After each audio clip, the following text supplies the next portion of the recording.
ঘর বাড়ি সব শেষ। এটা এই যে কল ডুবে গেছে, এটা আমার বোনের ঘর, এটা আমার বাড়ির ঘর। এই যে চাপা কল পানির নিচে, ঘরে যা জিনিস সব শেষ। কোনোরকম ছেলে মেয়ে বউ বাচ্চা আমার বোনেরা বা বাইর বউ বাতিয়ে কোনোরকম নেই, ফেনে যায় উঠছে।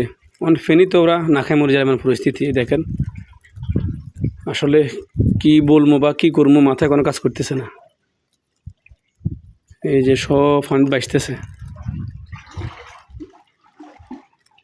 এখন ঘরে ঢুকতেছি, আল্লাহ জানে ঘরে পজিশন কি।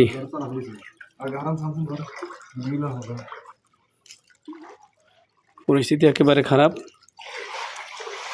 আল্লাহ যেন রহমত করে। আসলে জিনিসপত্র তো সব শেষ। আমাদের বাড়ির পাশে একজন মারাও গেছে, তার বাড়িতে